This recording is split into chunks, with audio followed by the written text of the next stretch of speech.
আমাদের কাছে এখানে যারা মাঠে ছিল সবার সঙ্গে আমাদের পরিচয় নেই, মুখে আমরা চেনা মুখ সবেরই।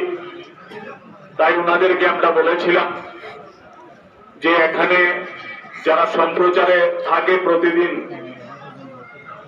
1 আগস্ট থেকে শুরু করে তাদের হাতে আমরা আজকে মাতৃভূমি কাপ ফুটবল টুর্নামেন্ট 2025-এর স্মারক সম্মাননা তুলে দেব।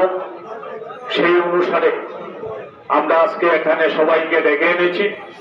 আমার অনুরোধ থাকবে সাংবাদিক বন্ধুদের কাছে আপনারা এই স্মারক সম্মাননা গ্রহণ করবেন। আজকের পর আর 2টা খেলা আমাদের মাঠে রয়েছে, 4 তারিখ সেমিফাইনাল এবং 7 তারিখ ফাইনাল।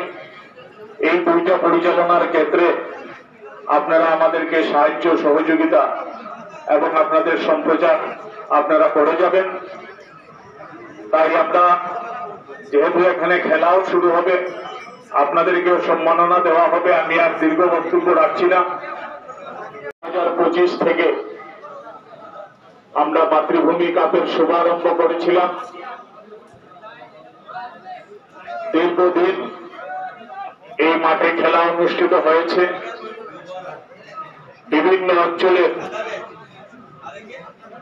দর্শকরা এই মাঠে এসে খেলা উপভোগ করেছেন, আনন্দ দিয়েছেন, খেলোয়াড়দেরকে উৎসাহ দিয়েছেন।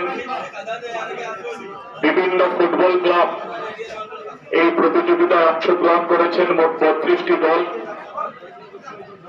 আর এই 1 আগস্ট থেকে আমার এই অঞ্চলের সংবাদ মাধ্যমের যারা সম্মানিত কর্মী বাইরে আছেন, ওনারাও আমাদের সাথে অক্লান্ত পরিশ্রম করেছেন। আমরা মাতৃভূমি সামাজিক সংগঠন এই বছর মিডিয়া কোঅর্ডিনেটর হিসাবে আমরা ধলাই প্রেস ক্লাবকে সঙ্গে নিয়েছি। আমি লক্ষ্য করেছি ওনারা অত্যন্ত সুশৃঙ্খল ভাবে প্রতিদিন খেলা পরিচালনার ক্ষেত্রে, সম্প্রচারের ক্ষেত্রে এবং প্রকাশের ক্ষেত্রে কোনো ত্রুটি রাখেনি। আমি কৃতজ্ঞ। আমাদের জেলার সমস্ত সংবাদ মাধ্যমের যারা প্রতিনিধিরা আছেন, ধলাই প্রেস ক্লাবের যারা কর্মকর্তারা আছেন, ইলেকট্রনিক্স মিডিয়া, প্রিন্ট